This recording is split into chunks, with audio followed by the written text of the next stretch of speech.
Hello, everybody, and welcome again to the Purple Sides podcast. This podcast has been all about documenting the interesting interactions that I have as I move ahead in my SciComm journey. In the previous couple of years, I have been attending and conducting a lot of science and SciComm activities, and I meet with a bunch of amazing people who are so energetic, so enthusiastic about science, and who inspire me to keep going and keep doing the work that I do. One such interaction that remained in my mind was I remember we announced our science through theatre workshops and our research sessions as a part of our research journal club. And there's one registration, one specific request that I found interesting because this was from a guy who comes completely from a commerce background. So he has done his bachelor's in business administration and now he's doing his master's in business administration. And I was elated to have him, but a little surprised too. When I asked him, why do you really want to join this? He said that the concept of scientists and non-scientists is really foreign to him because he thinks science should be open to everybody and because it is a part of everyone's life. It is life. And he attended all the sessions, he was there throughout and really brought value to the conversations with his contributions. Today, you'll be listening to Apurva Barve, who, as I said, is a master's student in business administration from Nagpur University. You will listen to him talk about what drives his curiosity in science and what makes him think that science should be accessible and welcoming to all. This is going to be one interesting conversation. I hope you enjoy it. So let's get to the episode.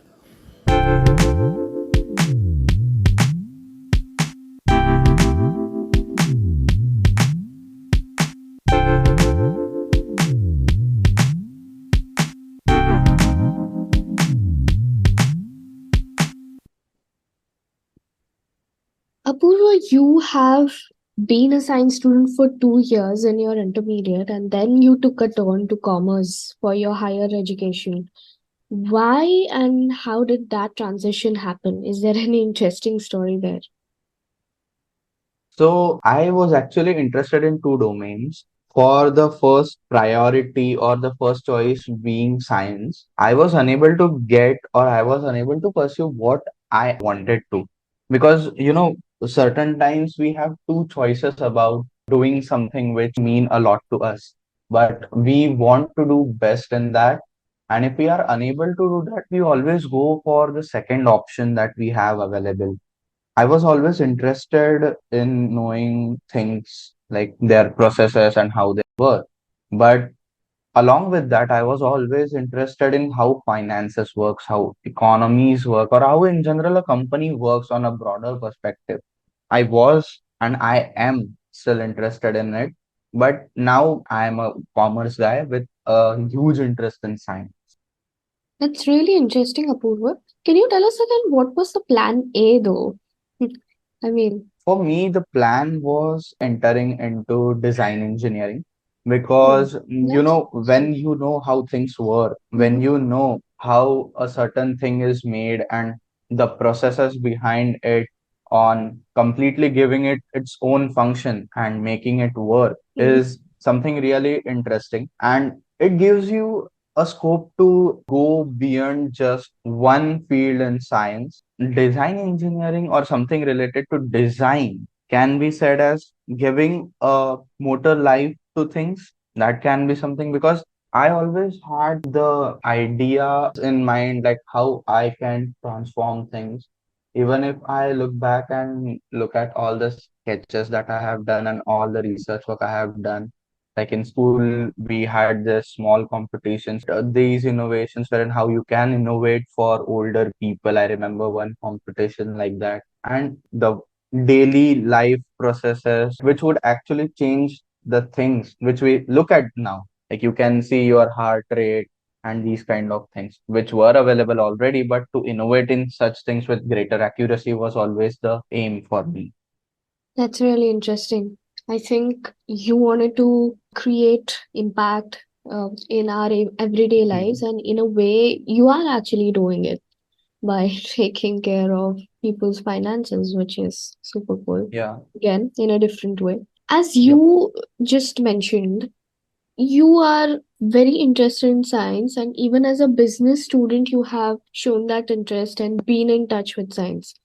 Why do you feel the need, if at all you do, to be connected? And what sparks your curiosity about this field that is literally so different from yours? It's very simple. If you look around yourself, even if you just walk from your house to the local general store, you can see various aspects of science or various situations or things which happen because of some process. And in general, if you look at everything that happens around us, we call science as a systematic way, right? So even if we do certain things which we don't feel as it is connected to science, even if we are trying to say that no, I am completely a commerce guy, I am completely an arts guy. When some natural calamity or something like that happens, you always have the curiosity to tell people, discuss with people how things are happening. Take the recent example from 2020. Everyone, even if he was a finance guy, even if he had no idea about the medical field, there was such a serious research like from people who are not from the field of medicine about the COVID-19. There were so many opinions passed. People are generally curious. Whatever happens around you is some way or the other related to science. Science tells you that the water was stale. There must be some reaction to it, and now that is why it is either smelling or looking bad, or it has turned into something toxic or something like that. So, with all these things, even when operating in a business, somewhere or the other, you need to be connected with science and you have to be in touch with it. That's really beautifully said, Apurva. This is one of the reasons that I was super excited to talk to you. You're true in saying that there's nothing like a science student or a commerce student or an art student. We are all just seeking answers, and nothing should be able to stop us from doing that. Or like one curriculum shouldn't be able to, Yeah. um, you know, dumb down our curiosity. So that is really true. Lastly, we can say that the degrees or the curriculum that you follow is the means of earning you your bread and butter. But curiosity is something which is actually with you since the start of your life. You just also said that, you see science even in your everyday life, like as you pursue business. How do you think science and technology are changing the business landscape? And then what are some implications of these changes? Can you also give an example of some recent development that you've heard of that has impacted the business world? See, to be very honest, if we go in these particular fields of business, we can certainly say that businesses these days are driven by science and technology, more of technology. If we take the recent example, Chat GPT, no one is currently in a state wherein he or she doesn't know what Chat GPT is. And this is something which was developed by people who hailed from the background of science. Or, in general, technology and chemicals in the field of agriculture were developed by scientists. These days, you are able to cure some diseases, you are able to find out solution to things which were not available previously. That's because of science. You can say that businesses are more efficient and businesses have been automated. Factories or where production usually takes place with hazardous chemicals, these are completely automated. Humans don't need to interfere, which actually reduces the risk of having something wrong with them. So businesses or in general, the world is changing because of science, and the foremost example is medical science. I think in the period of 2000 to 2005, when there would have been any situation like COVID-19, it would have taken us a huge time in terms of vaccine, in terms of isolation, because the awareness and the security or the comfort given to us by science and technology. And how the processes are quickly made, like creation of mask, creation of PPE kits, creation of vaccine. It is really brilliant to see how things change completely in span of weeks, and we get comfortable with it. There is some hesitance, but we get comfortable with it. If I had to give a prominent example of like for the recent development, business world was impacted by science and the changes in science which actually help businesses grow. Faster processes, quick and accurate solutions. These are some examples or in general concepts that helped the business world. Very right. I think, you very correctly said that information has become accessible and it is becoming more and more accessible every day. So you don't really have to stick to a single stream of information, but you can explore different areas. And I think people are already doing that, which is fantastic. But that being said, do you see your science background playing a role in your future career in business? Can you like think of any problem or project specifically where you think your scientific knowledge could be of use? See, business is all about how things are managed. Like you have a vision, you have an idea of providing a service or a product to the society or to your consumer in general. But when it comes to science, it really plays a very important role because if I am looking at myself from a perspective of a business owner or a person, for me, if um, I had to tell you something, pharmaceuticals, biotech, engineering, R&D, these are the sectors wherein you kind of require more of science rather than business. Because as I said, a business owner can only manage if manages business if he has certain skills of commerce and the business sector, to be very honest. But if he doesn't know what product he is making and how he is actually making, then there is no point in calling him a business owner because he doesn't know what he makes or he doesn't know what he provides. So answering to your question, a business person or your business stats or your analysis can't tell you how to change the process or how to change the product. If you are providing a product, you need to know the science and the processes behind it. If you say that I want to create this product in 80 rupees, okay, you have to do it. That is told by your stats, which were generated by a business person. But if you wish to know or if you wish to make changes, you have to make it in a scientific way. Because when you change the cost of making or providing something, there may be changes in the quality, but you cannot compromise with quality. You need to provide the same product with the same quality and the same impact at a lower price. So these things need to have a good R&D, which may be requiring the understanding of the processes on how the product is actually made, what amount of energy we need to put in this. So yes, business needs a lot of science, and this is how actually businesses work. Very beautifully said, Apurva. You were very right in saying that, in business, I think science is sort of an enabler, and it's not just numbers that we work with. And I think that's why a lot of startup companies are now being science based, and I'll come to that.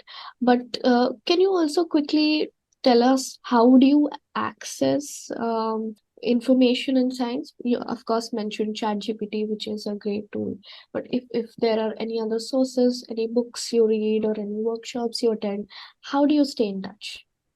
See, there are multiple resources and there are multiple ways on how you can access all the communication discussions that are going on. One of the workshops which I attended was Samyojana. There were discussions held, there were talks on research papers. For a person like me who now hails completely for commerce background. It was such a good experience to understand things when they happen in front of you. There are websites called as science.org, communityscience.com, there is nature.com, there are tons of websites. Lovely. So, we were talking about science companies, and you know, when I say science-based companies, one kind of companies that come to mind are the technology-driven um, Yep. companies, which are a lot in number, but specifically the ones maybe biotech companies, or there are so many new things coming up. What is your opinion as a business student on these and this sort of upsurge in science and technology based startups? Do you think there's potential here? Do you think is it a good time to start a science themed company? One thing that would never go out of trend, or one thing that would never shut down, is the medical field. Like right now, we can say that the biotech industry or biotechnology companies have just started. If we look at the list of companies that in India, just in India, if we look at the biotech firms, one of them is Serum Institute of India. We all knew what Serum Institute of India is. It was existent since long, it is existed till now, and it would be continuing to do so. Because now, with the presence of artificial intelligence, there are a lot of companies all around the world which are already into biotech but are now expanding themselves. These companies can be Serum Institute of India, Panacea Biotech, Glaxo, these kind of things. And these companies have found themselves into a position wherein they need to expand very quickly, because as we say, technology and time do pass very quickly, and the one who keeps up with it has to be the winner at last. So when we say about these biotech companies, answering your question, if it is right to start a biotech company right now, I would say that there is no specific time or a good time to start a company or a business. It's just that what you are offering should be very competitive. It should be able to survive the market. And your vision of what you are providing to the community or to the society in general should be very clear. So, to sum up, I would say that when you ask me if it is the right time and if you see a future potential, I would say that there is a lot and lot of potential. Because as I mentioned, technology, science, and medical fields would never go out of trend. These are the necessities of our daily life. But how you provide it, how you actually address it is the most important thing.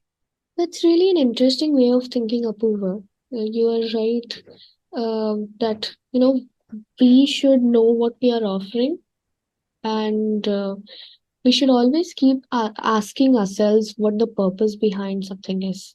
So that is always, I mean, it's not just in businesses, but whatever we do, that is always useful to be aware of the purpose and to know how we are impacting, if at all.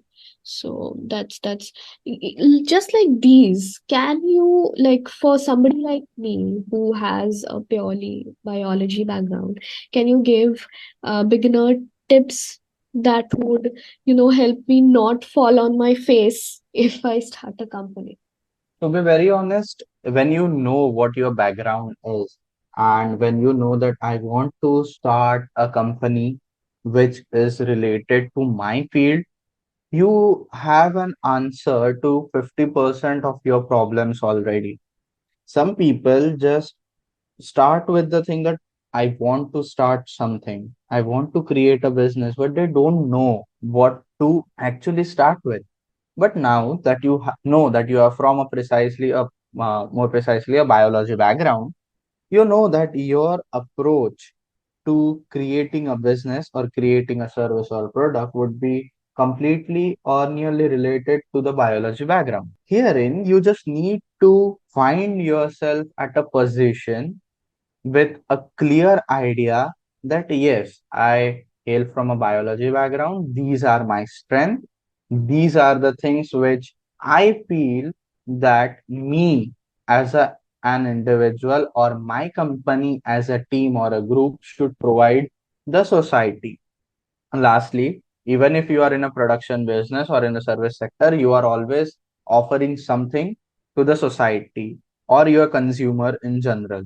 So, to help you with starting, you should always have a clear idea on what you can make and what you can offer to the people, which would be something more competitive to your competitors if they exist. And in these times, competitors do exist, competition is there. So, you should be able to define what you can offer it if it is a product or service. You should be able to tell why people should buy this.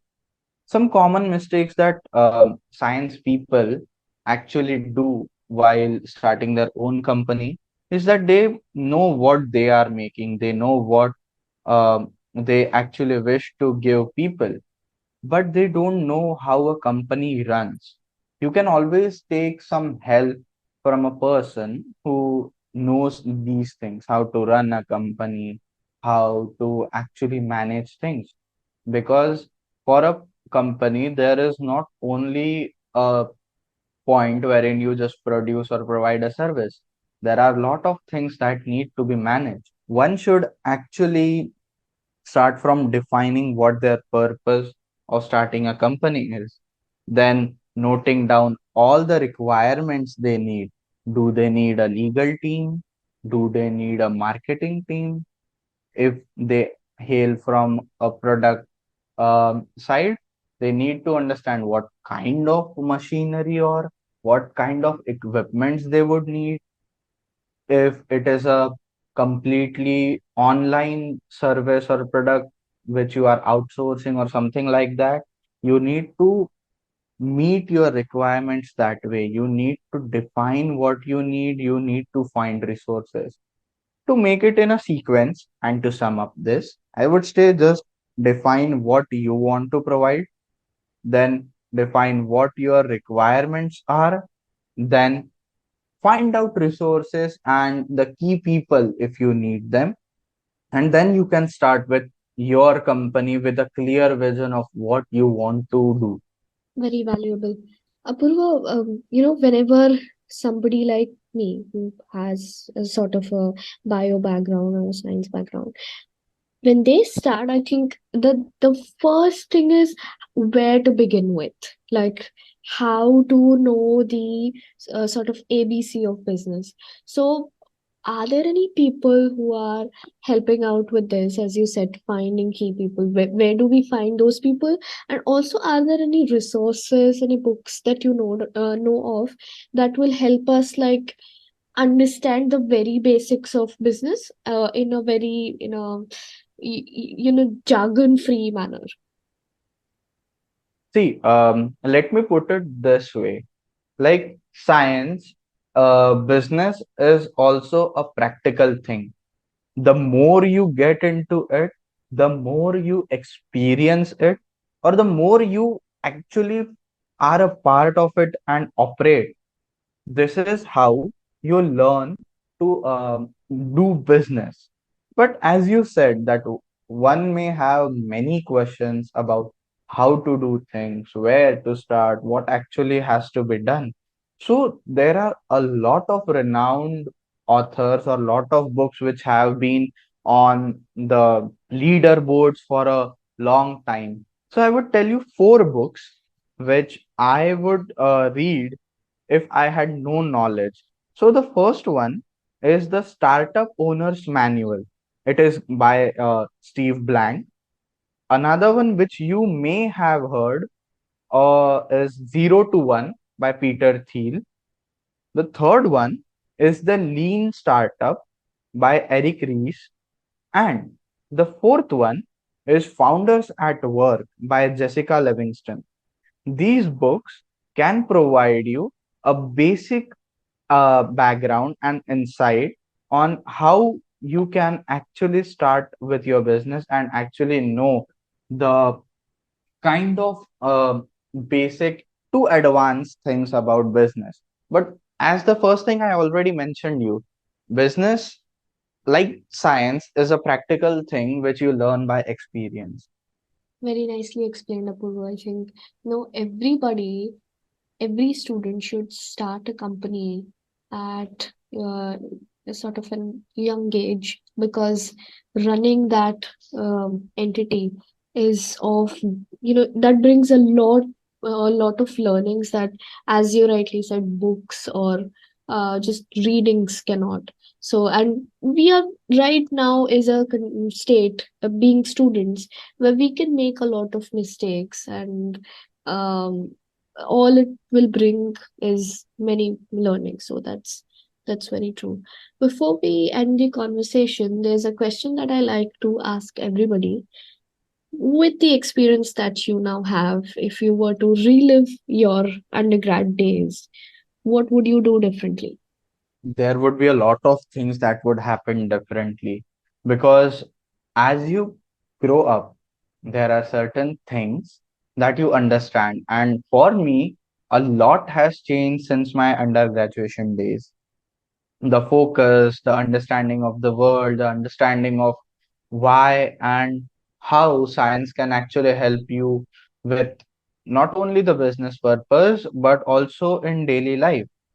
How as a human, you can use science for your benefit and in general everyone's benefit can make a lot of difference in your life. So if I had to like relive my undergrad days, there would have been changes in how I approached and viewed things. There would have been greater efficiency or productivity to everything that I did. Because we say that change is a constant thing and you always keep learning. So most of the learning happens when you understand that you were making these mistakes and these are the things which are necessary.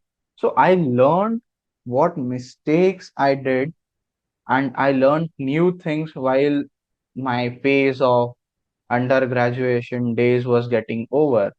So if I had to relive it, things would be completely different. Things would be more productive. To sum up, it would be the one which one should actually have right now in their phase wherein they are exploring things, they are trying new things without the fear of failure. Because once you grow up, you know that people have passed through so many failures and have achieved so many things that when you look back at yourself taking a lot of stress on things that I should clear this, I should not do that, what if I fail? That's just completely BS for sure. When you grow up, you understand that people are what they are because of failures and trying and exploring. So I would love to relive my undergrad days if it would ever be possible. But yeah, those would be the changes actually. And that was science from a business student's perspective. I hope it gave you fresh insights and thoughts to ponder upon.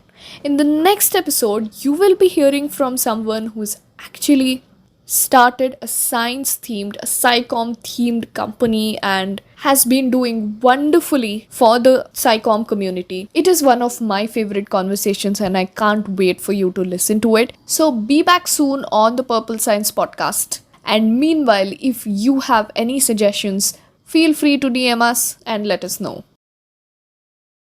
Thanks for tuning in to the Purple Science podcast. We share stories every Tuesday.